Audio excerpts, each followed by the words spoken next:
आप सुन रहे हैं क्लासिक किस्से विद स्वाति।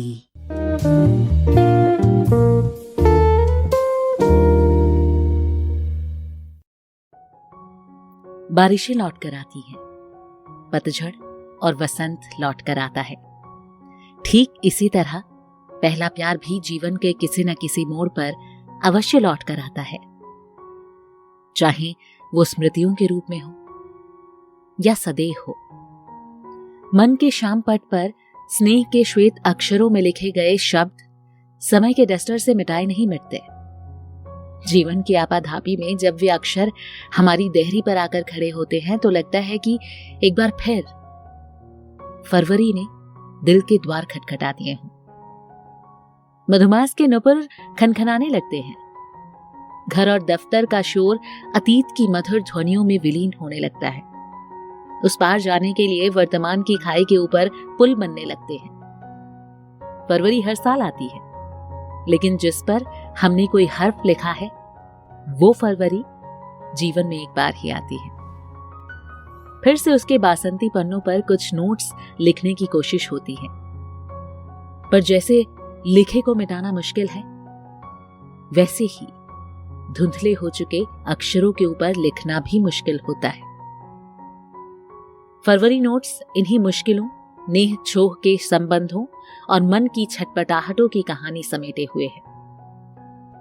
ये कहानी मेरी है, ये कहानी आपकी है, ये कहानी हर उस व्यक्ति की है जिसके हृदय में स्पंदन है और स्मृतियों में कोई धुंधली सी याद जो एक निश्चल मुस्कुराहट का कारण बन जाती है। हेलो, हाय, मैं हूं स्वाति। किस्से सुनाती हूं, कहानियां सुनाती हूं, पोइट्री सुनाती हूं और इस बार लेकर हाजिर हो गई हूं फरवरी नोट्स, जिसे लिखा है डॉक्टर पवन विजय जी ने। ये थी कहानी की भूमिका। चलिए अब देर नहीं करते हैं, जानती हूं आप लोगों की इसमें रुचि बढ़ गई होगी, तो कहानी को शुरू करते हैं। मे आई फ्रेंडशिप विथ यू। अचानक इनबॉक्स में किसी आरती के नाम का मैसेज देखकर समर चौंक गया, फिर सहज होकर जवाब दिया। यहाँ फेसबुक पर सभी लोग एक दूसरे के फ्रेंड ही होते हैं। जुकरबर्ग की डिक्शनरी में फ्रेंडशिप के अलावा कोई और रिश्ता है ही नहीं। उधर से जवाब आया, फ्रेंडशिप तो कोई रिश्ता ही नहीं होता। फिर क्या होता है? फ्रेंडशिप तो एक दायरा है, जितनी ज्यादा दोस्ती उतना ही बढ़ता दायरा। धीरे धीरे ये दायरा बढ़ता जाता है और फिर दो लोगों के बीच सारे सुख दुख साझे होने लग जाते हैं। थोड़ी देर बाद ये जवाब आया था। तुम तो बड़ी बड़ी बातें कर रही हो, लेकिन फिर दोस्त के बीच कौन सा रिश्ता होता है? कोई भी नहीं, रिश्तों में दोस्ती होती है। तुम्हारे कहने का मतलब पहले रिश्ता बनाओ फिर दोस्ती करो। रिश्तों में दोस्ती जरूरी है, नहीं तो रिश्ते में घुटन आ जाती है। फिजिक्स कहता है कि मॉलिक्यूल ना हो तो भी स्पेस तो रहता ही है। स्पेस माने खाली स्थान, दायरा, समझे? तुमने तो सारी थ्योरी ही पलट दी। हम तो ऐसे ही हैं। उधर से जवाब आया और फिर से 2 स्माइली चिपका दी। अच्छा, इसका मतलब तुमने मुझसे पहले से ही रिश्ता बना रखा है। बाय द वे, ये रिश्ता क्या कहलाता है ना? 15 साल पहले से बनाकर रखी हूं, पर स्पेस अभी तक नहीं मिला। पिछले 15 सालों से मेरी फ्रेंड रिक्वेस्ट आपके पास पेंडिंग पड़ी है। थोड़ी सी जगह चाहिए मुझे भी आपके जीवन में। और रही बात रिश्ते की, तो इस रिश्ते की परिभाषा किसी भी दुनियावी शब्दकोश में नहीं है, इसीलिए मुझे भी नहीं मालूम। बस एक डोर है जिसके सिरे पर मैं हूं और दूसरा सिरा आपके पास, लेकिन आपको एहसास ही कहाँ है। आरती ने आत्मविश्वास से जवाब दिया। देखो, तुम जो भी हो बिल्कुल फर्जी हो। अभी मुझे फेसबुक यूज करते 5 साल भी नहीं हुए, तुम 15 साल की बात करती हो। नाम बदला है, हम नहीं। स्टार न्यूज एबीपी हो गया है, इतना भी नहीं पता क्या? मुझे पता था कि कागज में लिखी चिट्ठी आप तक नहीं पहुंचेगी, इसलिए मैंने उन्हें लिखकर हवा में फूंक दिया था। 15 साल से मेरे अल्फाज भटकती रूह बन कभी पत्तों से चिपकते, कभी दीवारों से, और आज फेसबुक के इनबॉक्स में चिपक गए हैं। स्माइली के साथ इनबॉक्स में ये शब्द उभर कर आए। उफ, तुमने तो मेरे दिमाग का डब्बा ही गोल कर दिया। ये आपके पुराने लक्षण हैं। फिर वही स्माइली चिपका दी गई।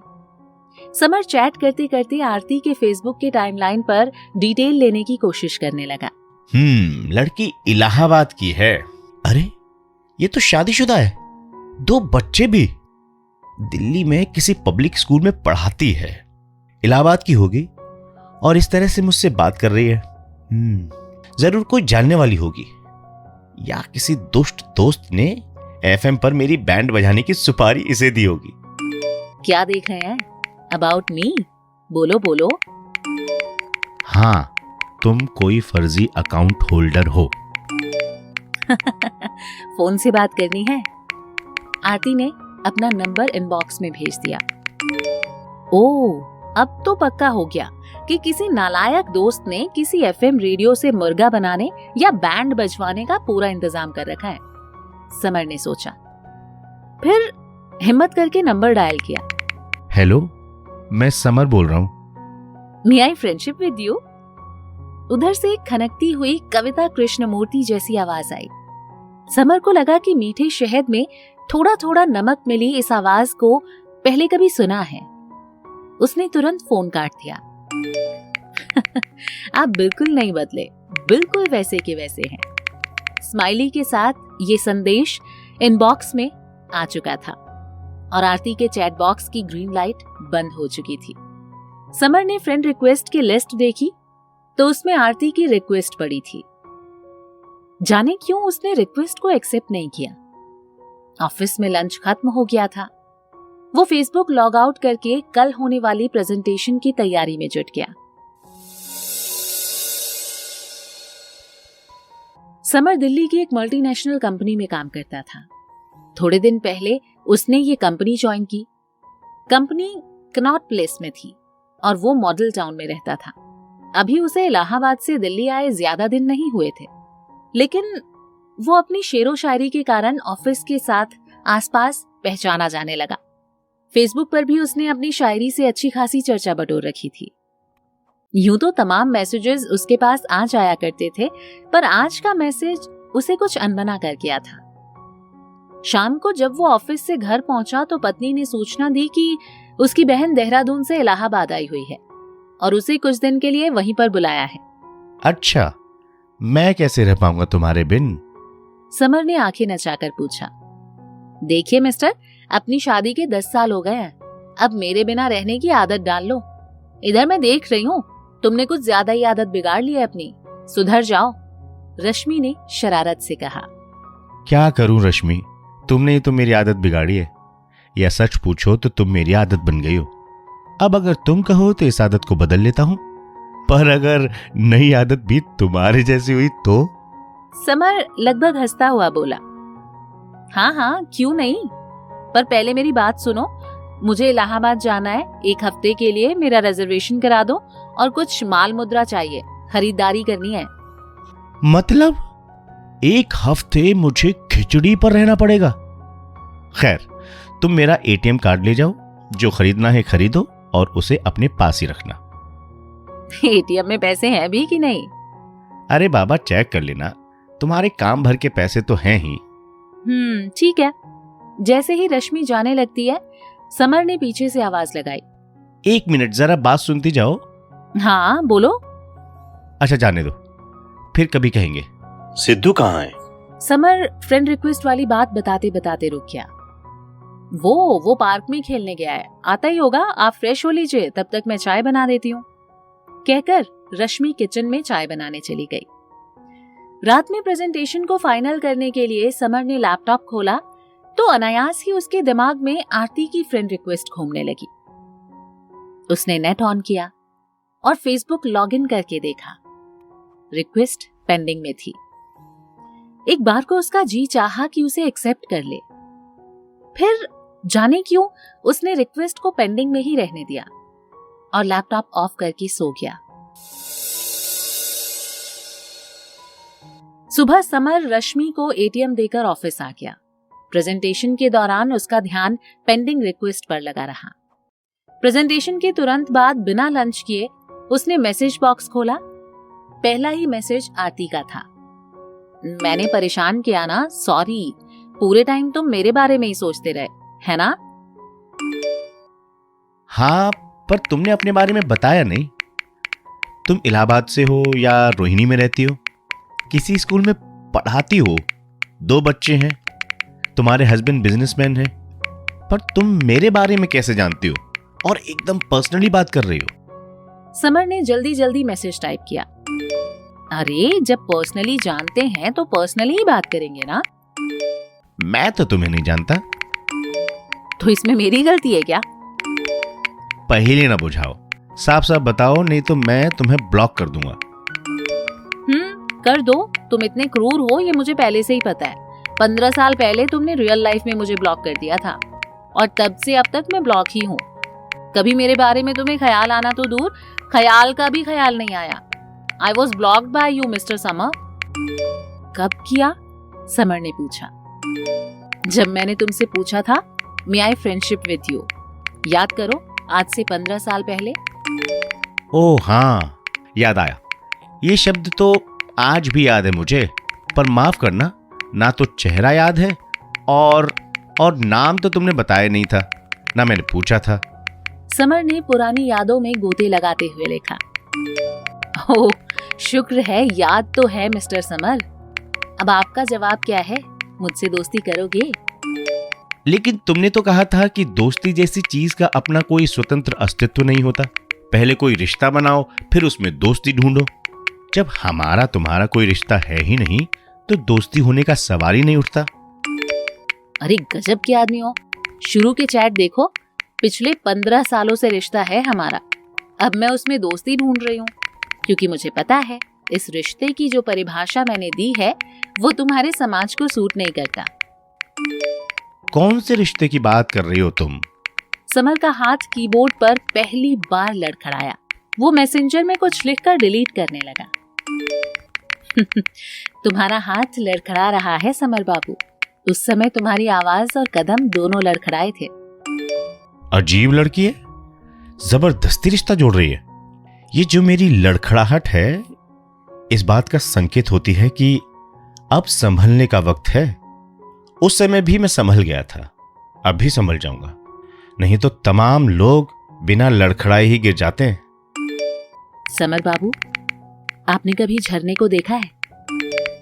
हाँ, देखा है। कितने सौंदर्य और गति के साथ नीचे गिरता है ना? आपने और आपके समाज ने उठने को बहुत ग्लोरीफाई कर रखा है। आप सभी लोग गिरने के आनंद और सौंदर्य से हमेशा वंचित रहे। मजे की बात तो ये है कि इस वंचना को जितना महान और पुण्य का अक्षय स्रोत बनाकर प्रस्तुत किया जाता है, गिरने और उठने को खांचों में बांटकर आपने जाने कितने लोगों को उनके इस अधिकार को भोगने नहीं दिया। समर, तुम तो इतनी जड़ बुद्धि वाले नहीं रहे। हाँ, याद आया, रहे हो मुझे लेकर। बाकी मैंने तुम्हारे लिखे एक एक शब्द और उनके अक्षरों को पढ़ा है। दुनिया को रोशनी देने वाले दिए के नीचे कितना अंधेरा है, कितना घना अंधेरा है। उफ। आरती, हाँ यही नाम है ना तुम्हारा?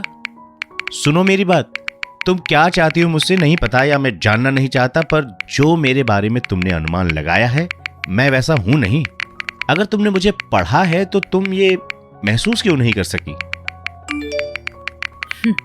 अगर मैंने महसूस नहीं किया होता तो आज ढूंढ ना पाती और ना ही तुमसे बात करने का विश्वास जुटा पाती मेरे सरकार।